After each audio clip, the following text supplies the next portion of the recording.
اعوذ باللہ من الشیطان اللعین الرجیم بسم اللہ الرحمن الرحیم الحمد للہ رب العالمین والصلاة والسلام علی سیدنا و نبینا محمد وآلہ الطاہرین واللعنۃ الدائمۃ علی اعدائہم اجمعین من الآن الی قیام یوم الدین اللہم صلی علی محمد وآل محمد وعجل فرجہم۔ عزیزان محترم، صدیقہ کبریٰ جناب فاطمہ زہرا سلام اللہ علیہ کی شہادت کے ایام ہیں اور اسی حوالے سے چند معروضات آپ کے گوش گزار کرنے ہیں۔ عزیزان محترم، بعد وفات رسول خدا صلی اللہ علیہ وآلہ وسلم جب خلافت قائم ہوئی تو وہ تمام چیزیں کہ جو رسول کی جانب سے شہزادی کونین کو ملی تھیں وہ سب شہزادی کونین سے واپس لے لی گئیں، اور بنیاد اس قول کو بنایا گیا کہ نحن معاشر الانبیاء لا نرث ولا نورث ما ترکناہ صدقہ، کہ ہم گروہ انبیاء نہ میراث چھوڑتے ہیں اور نہ ہی میراث پاتے ہیں، ہم جو کچھ بھی چھوڑتے ہیں وہ صدقہ ہوتا ہے۔ اس قول کو بنیاد بنا کر تمام چیزیں جو رسول سے شہزادی کونین کو ملی تھیں وہ سب ان سے واپس لے لی گئیں۔ عزیزان محترم، اس طرح کی حدیث، اس طرح کے اقوال کی صحت کی تحقیق کے لیے چند قواعد و ضوابط ہیں جن میں سے چند کا ذکر کرنا ہے۔ سب سے پہلے تو یہ دیکھنا ہوگا کہ آیا یہ حدیث عقلی طور پر صحیح ہے، یعنی اس کو اگر صحیح تسلیم کر لیا جائے تو کیا کوئی ایسا نتیجہ تو نہیں سامنے آئے گا کہ جو عقل کے مخالف ہو، جو عقلاً ممنوع ہو۔ اس کے بعد یہ دیکھنا ہوگا کہ انبیاء علیہم السلام کی سیرت آیا اس حدیث کے موافق ہے یا مخالف، اور اس کے بعد یہ دیکھنا ہوگا کہ آیا کسی معتبر شخصیت کی جانب سے اس طرح کی حدیث کی تردید وارد ہوئی ہے یا نہیں۔ عزیزان محترم، اگر عقلی لحاظ سے گفتگو کریں تو دیکھیے، شریعت اسلامی کا ایک بہت بڑا حکم ہے میراث، کہ جو ایک اہم موضوع ہے، نمایاں موضوع ہے، اور اس کا ایک بہت بڑا فائدہ یہ ہے کہ مرحوم کے اہل و عیال کی کفالت اس میراث کے ذریعے سے کی جا سکتی ہے، یعنی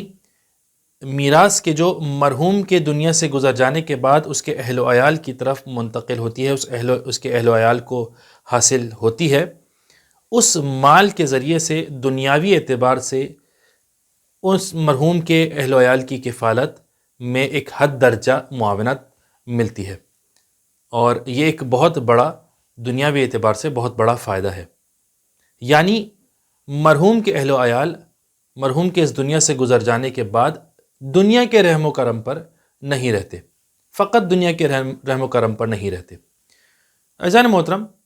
جب ایک عام مسلمان، ایک عام انسان کو شریعت کی جانب سے یہ آسانی، یہ سہولت، یہ فائدہ حاصل ہے، اس کے اہل و عیال کو یہ فائدہ حاصل ہے، تو کیوں کر ایک ایسا بندہ، ایک ایسا نبی کہ جسے پروردگار اپنے علم سے منتخب کرے، ہدایت کا فریضہ اسے سونپے، اور اس کے بعد دنیا میں وہ اللہ کی جانب سے حجت بن کر آئے، اس کے اہل و عیال کیوں کر اس سہولت سے محروم رہیں؟ یعنی دنیا میں کسی عام انسان کا، کسی عام مسلمان کے اہل و عیال فقط دنیا کے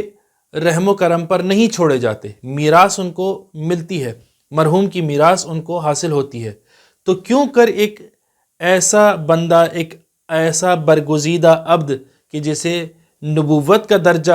اللہ کی جانب سے حاصل ہوتا ہے، اس کے اہل و عیال کیوں کر اس کے گزر جانے کے بعد فقط دنیا کے رحم و کرم پر چھوڑ دیے جائیں؟ تو عزیزان محترم، اس اعتبار سے یہ حدیث عقلی تقاضوں اور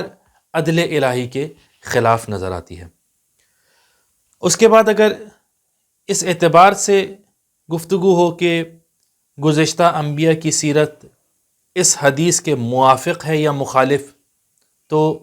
گزشتہ انبیاء میں ہمیں انبیاء کرام دوسرے انبیاء کرام کی میراث حاصل کرتے ہوئے نظر آتے ہیں، ان کے وارث بنتے ہوئے نظر آتے ہیں، اور جس کا ذکر قرآن کریم میں بھی ہے، جس طرح کہ سورہ نمل کی آیت نمبر 16 میں پروردگار عالم کا ارشاد مبارک ہے، وَوَرِثَ سُلَيْمَانُ داؤد، کہ سلیمان داؤد کے وارث بنے۔ اور اسی طرح سے سورہ مریم کی آیت نمبر 6 میں پروردگار عالم جناب زکریا کا ذکر کرتا ہے کہ کس طرح سے جناب زکریا ایک ایسے وارث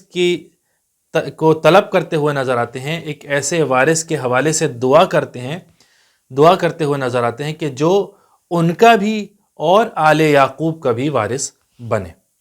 تو عزیزان محترم، انبیاء علیہ السلام کی سیرت اس حدیث کے اس اعتبار سے مخالف نظر آتی ہے۔ اور اس کے بعد بات رہی یہ کہ کسی معتبر شخصیت کی جانب سے اس حدیث کی تردید وارد ہوئی ہے یا نہیں۔ تو عزیزان محترم، جس وقت اس حدیث کو بنیاد بنا کر، اس قول کو بنیاد بنا کر شہزادی کونین سلام اللہ علیہ اور امیر المؤمنین علیہ الصلوۃ والسلام کو ان کی چیزیں واپس نہیں دی جا رہی تھیں، ان کی وہ تمام چیزیں کہ جو رسول سے انہیں ملی تھیں وہ سب ان کو واپس نہیں دی جا رہی تھی، اس قول کو بنیاد بناتے ہوئے تو اس وقت ان دونوں حضرات نے، ان دونوں شخصیتوں نے یہ صراحت کے ساتھ کہا تھا اس حدیث کی تردید کرتے ہوئے کہ اس قول کا رسول اکرم سے کوئی تعلق نہیں ہے۔ اور کون ہے یہ شہزادی کونین، کون ہے فاطمہ زہرا سلام اللہ علیہ،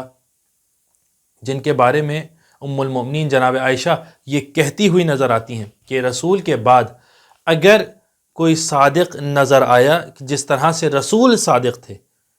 اگر کوئی صادق ملا تو وہ ان کی بیٹی فاطمہ زہرا سلام اللہ علیہ۔ تو عزیزان محترم، اس طرح سے ان دونوں شخصیتوں نے، جناب امیر المؤمنین اور جناب شہزادی کونین سلام اللہ علیہ نے اس حدیث کی تردید کی۔ اور بالکل ایسا ہی ہے کہ اگر اس حدیث کا رسول اکرم سے کوئی تعلق ہوتا تو سزاوار یہ تھا،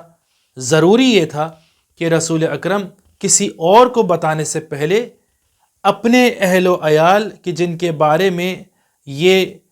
فرض تھا کہ رسول کے گزر جانے کے بعد رسول کی میراث ان کو حاصل ہوگی،